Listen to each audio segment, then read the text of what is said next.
Welcome to the Woman Worriers podcast, where we're working to help you call a truce with your anxiety. The information in this podcast is not a substitute for seeking help from a licensed mental health professional. Now, here's your host, Elizabeth Cush, LCPC.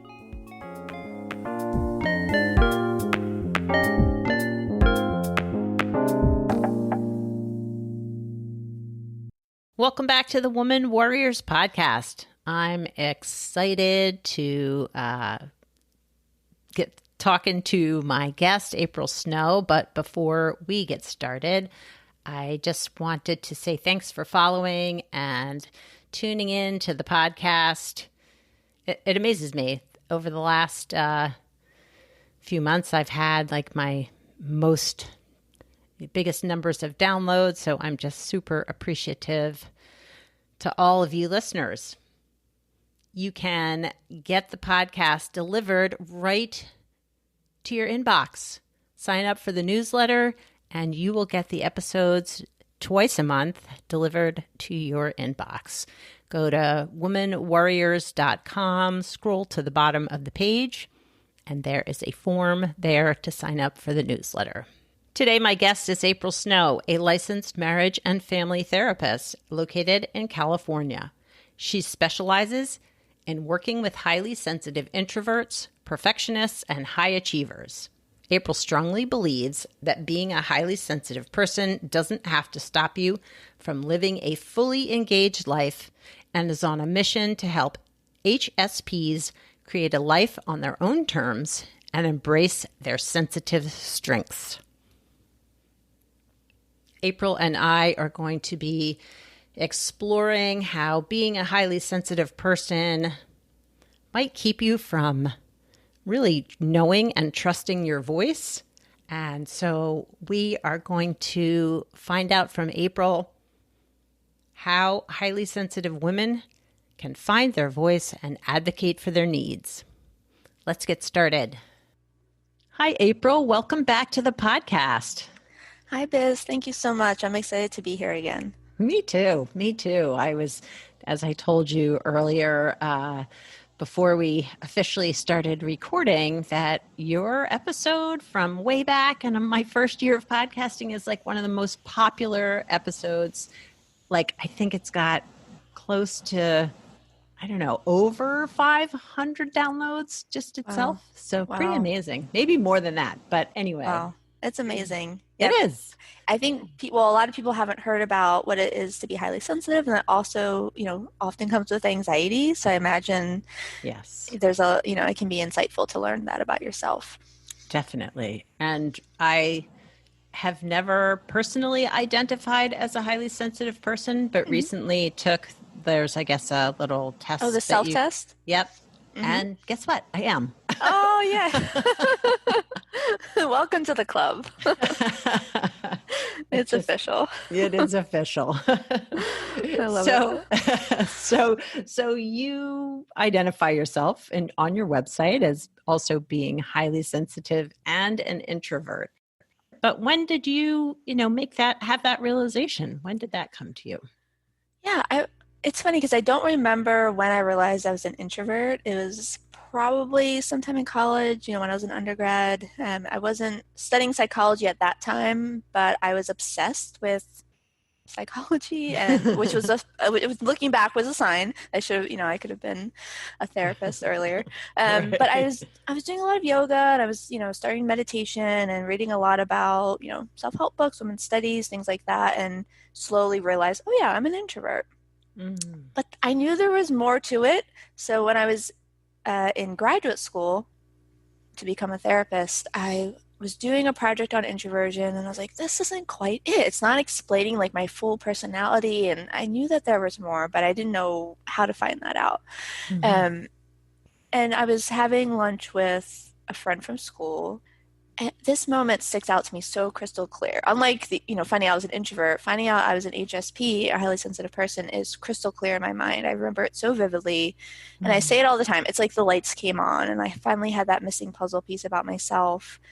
why I always felt different and I was more impacted by everything, and, why I needed so much time alone, and I seemed to pick up and absorb more things than the people around me. Mm-hmm. So finally, that friend was like, have you heard of Dr. Elaine Aron's work? And I was like, no, I never heard of her. And she's like, well, you probably are a highly sensitive person. And I was like, what is that? And so I started down the rabbit hole, and I read every book that, Dr. Aaron has written. And turns out she's done a lot of research, and now people all over the world have done a ton of research to prove that this is an innate trait. Like, we're born with it, and this is how I've been my whole life. And even though there's some things that are hard about it, there's so many beautiful parts, feeling deeply and thinking deeply and having lots of empathy. There's so much. So it's been learning that part about myself has been life-changing. Yeah.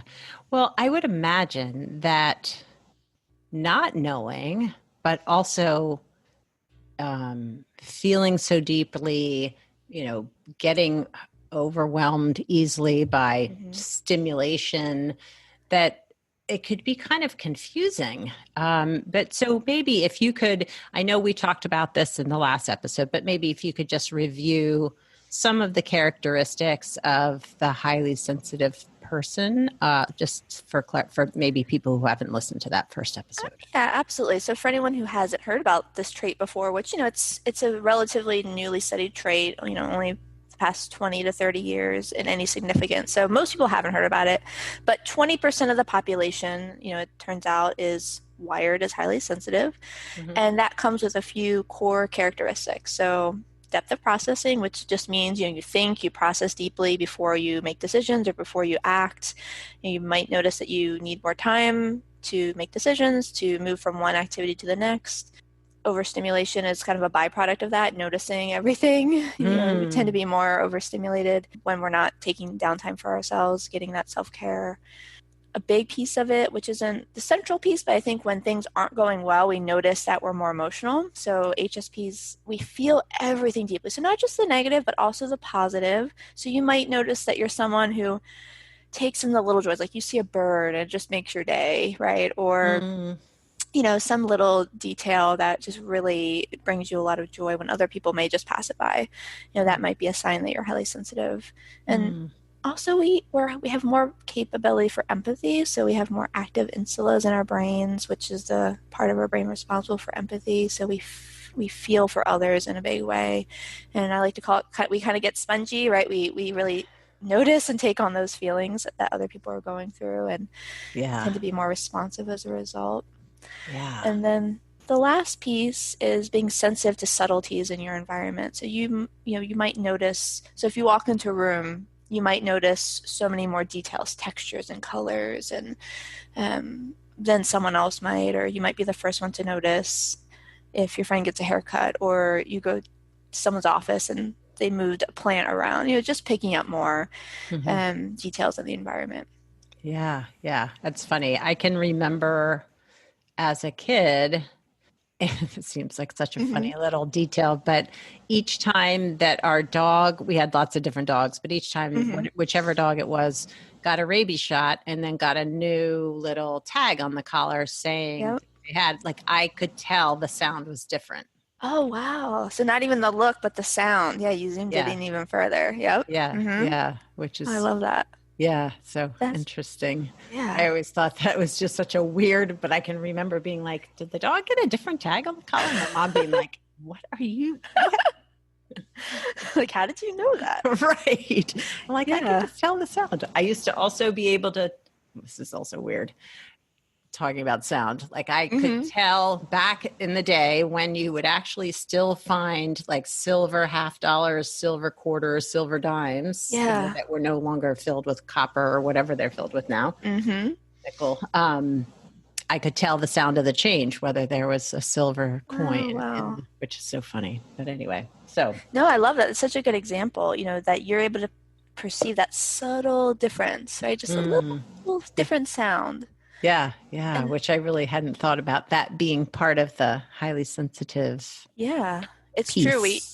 Part of being sensitive to subtleties is taking in sensory information more, right? So like colors, sounds, textures, a classic example. And I remember this as a kid, like I could not wear socks that had the seams, on like over the Oh, toe or, yeah. at like the front of the toe. I don't know. It had to be farther up. I Mm-hmm. just couldn't handle it Yeah, yeah. too Oh my much. gosh. And I would imagine for parents who really don't understand Right. the traits that could be a very frustrating experience for them, but also for the kids because they're Right. trying to say like this doesn't feel good and the parents are Right. going, you're too much. Just get over it. Exactly. Right. Like, what's the big deal? Like, because for the parent, if they're not highly sensitive, or maybe their sensitivity wasn't, seen, which most likely it wasn't, Hmm. they can't quite understand, like, why are you making such a fuss about this? Like, Yeah. but when you're highly sensitive, like that sensation is loud. It's not that we have trouble integrating the sensory information, we just notice it more. Hmm. Yeah. Yeah. Yeah. It's interesting. Yeah. Saying the sensory information is loud. Yeah. That Yeah. it's just very present. It's very present, right? Which, just to point out, how this might play out in a different way, especially for women who are struggling to kind of advocate for themselves. I know that's what we're talking about today. Hmm. Let's say you are taking in more, like for you, you're like, I know that tag's different, or I know these coins are different. Someone Yeah. else might be like, what are you talking about? They look exactly the same. And so we start to doubt ourselves, right? We start Hmm. to silence that inner wisdom, that intuition, that it may not make sense to someone else why we know something, but we know it. And this Yeah. comes in, at play in relationships, at work. If you might say something like, I don't know why this idea might work, but I have a sense, right? That Hmm. this is how we should go with this project, or I have a sense about this person, and you may not know why, but you're picking up on so much more Hmm. information than the average person. Yeah. But if that um if what you're picking up on is not really being received or is being received as like too much or you're Right. too emotional or too, I don't know. Well, Weak or especially fragile. Yeah. right. Or and then especially if you're introverted too, maybe too quiet, right?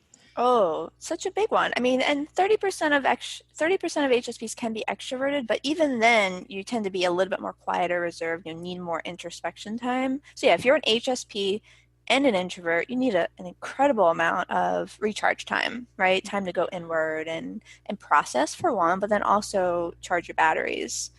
Yeah. So yeah, we often get labeled like, what's wrong with you? Like when I was a kid, I have a lot of family not quite understand why I couldn't do as much, or when I was trying to be like everybody else, why I got so overwhelmed. Like I would get crabby and irritable, and I would get anxious or hyper even, and I didn't know what was happening, Mm. but I was overstimulated. Yeah. Yeah.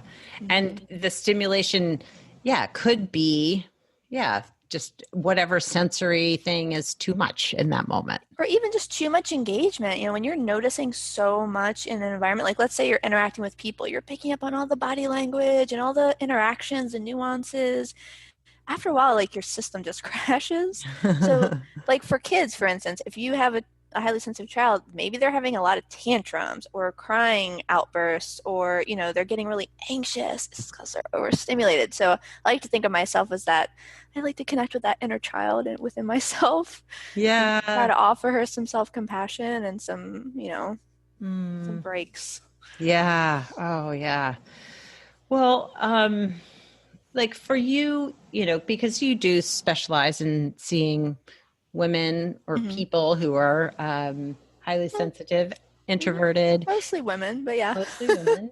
So when they're coming to see you, like what are the things maybe that bring them to your doorstep? Sure, absolutely. I mean, a big one is anxiety, of course. Mm-hmm. I think anxiety is a big marker that you're kind of living a lifestyle that's not quite in alignment with your temperament. Maybe you're working too much, or you're working a schedule or an environment that's not quite a good fit, Mm-hmm. and that you're not able to set boundaries. That's so common, right? Oh, HSPs, yeah. especially women, we struggle often with standing up for ourselves and saying like, hey, this is what I need and it's okay. So there's a lot Yeah. of guilt that I see too. And I see guilt and empathy kind of tied together. Hmm. The more empathy, the more guilt. That's what I see in front of me all the time. And I experience that too, right? We don't want to hurt Interesting. people. We don't, because of our level of empathy and Yeah. someone else is hurting, we're hurting. Yeah. And we don't want them to hurt more. So then we're maybe Exactly. being quiet or not asking for what we need, or we're Right. anticipating them being hurt. That too, right? And so we're saying, I don't want to hurt you, so I'm going to say yes, even when I want to say no. So yeah, it's usually I'm seeing a lot of not being able to set limits or set boundaries or not even knowing what's happening. Oh, why am I getting angry at this? Or why am I feeling so anxious all the time? Or why am I, and sometimes is that no limits are getting set, or other times it's just a mismatch. We need work that's meaningful, that we feel connected to, that we feel purposeful in. We also need relationships where we feel that as well. So I see a lot of times, especially women coming in and they don't understand, like, why am I not happy in this relationship? Like on the surface, it looks great, right? It's what I should want, but then there's not those deeper layers of connection that can also be a point of frustration. Oh, I bet. Yeah. Yeah. So yeah, a lot of struggles with work, feeling overwhelmed, feeling stressed, feeling anxious, and then in personal lives, feeling kind of a lack of meaning, boredom, guilt, especially with family, anxiety in general, and then specifically social anxiety. And usually a lot of that is just feeling overstimulated. A lot of times when HSPs are anxious, it's just because we're doing too much. Yeah. And a few lifestyle changes, and it's amazing. I've seen some kind of very quick, drastic improvements. Really?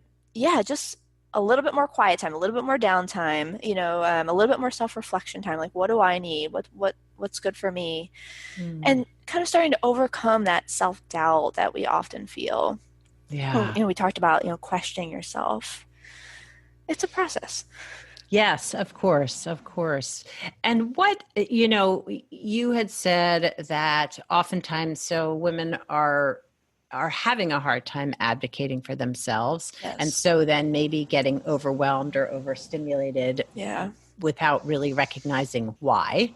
Right. So how do you help women sort of identify that maybe that's what's happening, that they've either lost or don't trust their voice or what they need? Yeah. So I think just really slowing things down and looking at, okay, so let's say you are feeling anxious. Okay, what happened right before that? Okay, and right, really just zooming in a bit and like, okay, what were the steps to getting there? Because sometimes it feels like you went from fine to super anxious, but often there's a few steps along the way. Like, oh, actually, when you got asked to go out to happy hour after work, after a long day, you said yes when you really wanted to say no. And then going to happy hour, you realize, oh, that threw you over, to being completely depleted. And then you went home and you had a fight with your partner because you were, so exhausted right, exactly. So there's usually a chain reaction that happens. So, and that can happen a lot of different ways. For some people, meditation, journaling, coming to therapy, starting to learn about yourself as a highly sensitive person can be a big help. Maybe spending time with a friend who you think is also highly sensitive or a family member and start to just create a space where you can just be yourself, where you can kind of go slower. You can say like, hey, this is too much, or, oh, let's dive and really deeply process this thing that happened today. So starting to create safe spaces for yourself and then also in community. And then looking at ways that you can start to make baby steps to setting those limits. So I like to start small. Like maybe you just start putting your phone on Do Not Disturb after 8 p.m. Maybe it's not a direct hard no where you have to face conflict, but maybe there's little baby steps that you can start to take. Or you take 5 minutes in the middle of the day just to, take a walk. Just starting to shift your lifestyle and see like, oh yeah, when I take a little bit of time for myself, here's how I feel better, and track that. Yeah. Because it really is just inserting a little bit more time to download. That's it. Well, and just recognizing in myself and other, clients that I'm working with that really being able to voice what you need when that one maybe was shut down, or you were told you were too much, or you didn't learn to trust that sort of inner highly sensitive person that, that's there. Like for me, I know when I'm recognizing, I've learned that when I'm not saying what I need, like I get this tension in my chest, like I feel very, there is a lot of anxiety associated with it. Are there steps that or things you work on in therapy with clients that help them begin to sort of say like, okay, this is what I need right now? I would have liked to have said no going out to that happy hour, or when I was invited to, volunteer for this thing, there was a part of me that I know wanted to say no, but I didn't. Yeah, absolutely. Yeah, it can be really helpful to take the times where you did not say no and say, okay, you didn't say no there. Let's look at what, happened as a result. And then I like to practice in the session going back and like having a redo, essentially. So this is something I do when I do like boundaries workshops, which I love doing. It's really exciting, where I say, okay, let's take a time where you did say yes, but you wanted to say no. And then let's embody saying no together here.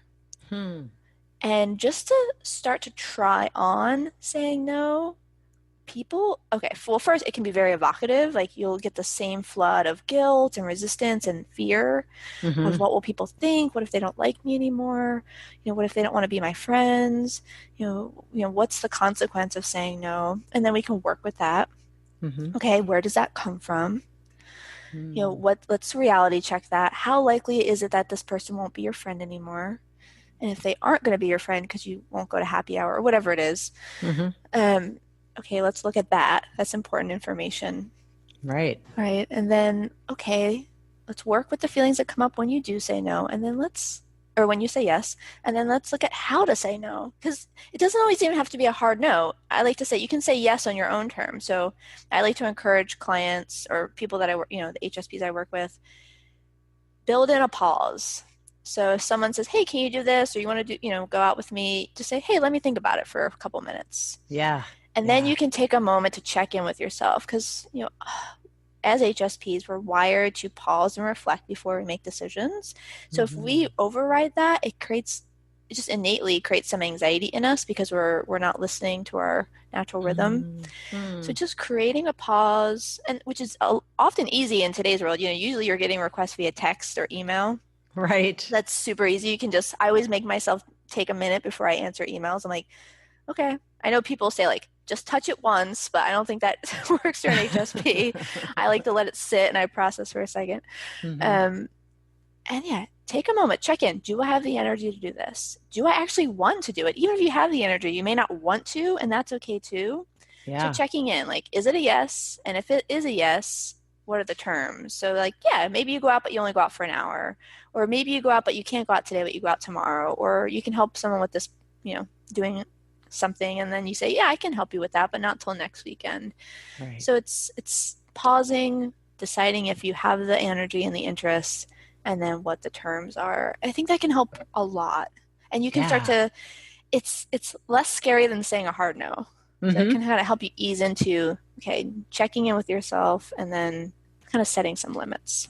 I love, well, I mean, I think I must say this in therapy sessions all the time. It's like just the pause for whatever, whether it's being asked to do something or responding to whatever, just, give yourself a minute to sit with it, to know how you are feeling before, so you can respond instead of just reacting to, oh, they want me to do this, or whatever it is, or I'm angry at you for even asking me anything.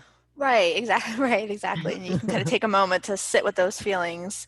And I often encourage my clients to come up with some phrase, like some check-in question, like, how am I doing today? Or do I have the bandwidth for this? Or why am I saying yes to this? Some question that helps you, that you can kind of pull up really quick and use it as your guidepost. I love that. Well, it's because then that becomes the routine. If you have this question that you can ask yourself, it's like, oh yeah, I can go back to that. And it becomes automatic.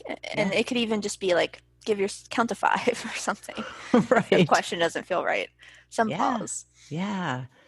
So, in your work with women, like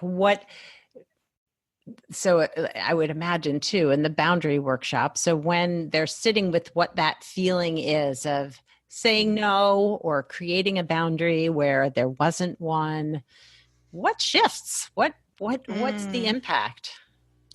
Oh, that's a good question. I think even just saying like, oh yeah, it's okay to say no. Sometimes we don't say no at all. Like, I mean, I know I used to be in that place a long time ago where it was always a yes, whatever you need.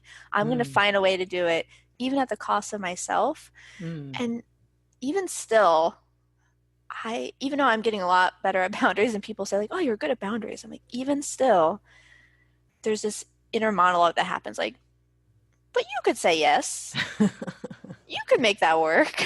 Right. And I'm like, it still happens. So yeah, I think the biggest realization even is just that it's okay to say no. Like, the world's not going to end. The relationship won't disintegrate.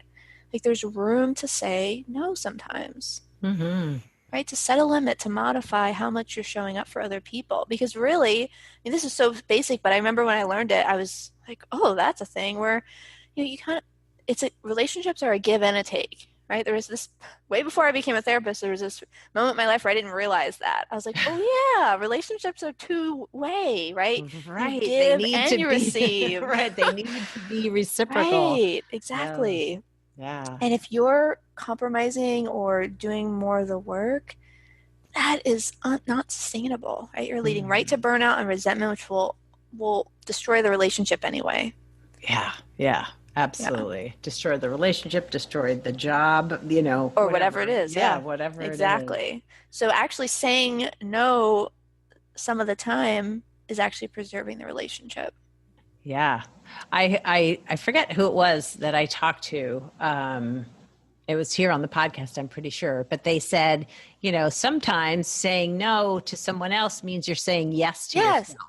I love that. I know. It's like, true. Wow, what a nice, I love that can be, that you're like taking care of yourself by saying no. Yes. It's such a good reframe. Yeah, it is. Mm-hmm. It really is. And you're taking care of your relationships. That too. Yeah. That too. Yes. It's a win-win to say no. Imagine that. I know. So if there were tips or resources that you feel like the listeners might benefit from around HSPs or being an introvert and an HSP, what would they be? Sure. So if you're just getting started with the trait, I mean, the classic is reading Dr. Elaine Aron's book, The Highly Sensitive Person. There's also a workbook if you're doing some deeper self-exploration there. Reading Quiet by Susan Cain. These are just kind of some staples. There's a new book on neurodivergence around women that fall in that category too. And the title's escaping me, but I'll send it to you if you want to put it in the show notes. That would be great. What else? And I always recommend doing some self-compassion work. And I know you had Sharon Martin on. She has a great workbook for perfectionism because that can be a big piece that gets in the way of taking care of ourselves. It's just that people-pleasing perfectionism mindset. And then also the self-compassion work. Kristen Neff has some great exercises on her website, which I always recommend to clients. Me too. Starting to learn how to treat yourself a little bit differently, how to prioritize your needs. So yeah, I always say, I used to say, downtime is what you need as a highly sensitive person, but then realizing actually we need to back up. We need to learn about ourselves as highly sensitive people, why we need what we need, and then start to accept it so we actually give ourselves the downtime and the ability to set those limits. Yeah. And having some compassion for the fact that you need what you need. That's right. Right. That it's okay if you feeling like you can't do everything that someone else is doing, and you know why. And then you can treat yourself with care when those limits come up versus kind of guilt tripping yourself or shaming yourself, because it's okay. I mean, and you'll start to see when you do take that time, there's a lot of benefits that can come from that. A lot more creativity and intuition is available and deep connections are available. It's quality over quantity, really. Yeah, I love that. Yeah. So, April, how do people find you if they wanted to know more about you or if they happen to be in California and want to work with you? Sure. So you can find me and resources for highly sensitive introverts on my website. So even if you're not in California, you'll find a self-care guide for anxiety and overwhelm that's written for HSPs, and that's at expansiveheart.com. Nice. It's nice. Well, I will include that. If you have like a direct link to the guide, Yep. I'll send that to you. That would be great. I will include that in the show notes too. Well, thank you so much for taking time today to come back to the podcast. It's always a pleasure to talk to you. Same, Biz. Thank you so much. This was a very exciting conversation. Thank you. Awesome. Thank you. Oh, I really enjoyed that conversation with April. She is just a kind, compassionate soul, and I appreciate the work that she's doing out there on the West Coast, but also just her knowledge and expertise around highly sensitive people and introverts. It really was a surprise to me. I just always assumed, I knew I was an introvert, but really hadn't sat with the possibility of being highly sensitive until relatively recently.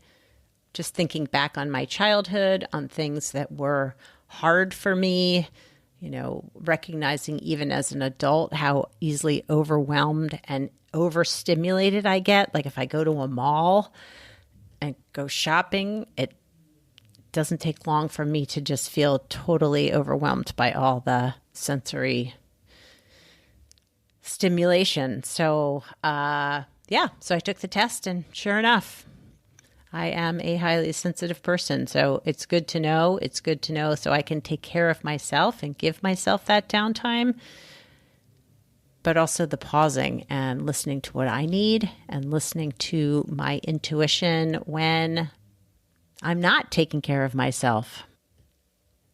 It is really hard to speak up and advocate for your own needs when you really haven't had the practice. So I'm hopeful that you take some time and explore your highly sensitive side if you have one, but also know that you're not alone and that work can be really, really invaluable.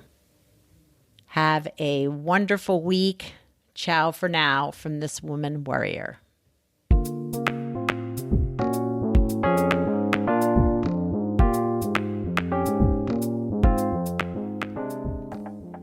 Thanks for listening and subscribing to the Woman Worriers podcast.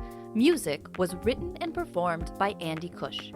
If you'd like more information on this episode, you can find the show notes, the resources shared today, and links to the guests' profiles at womanworriers.com.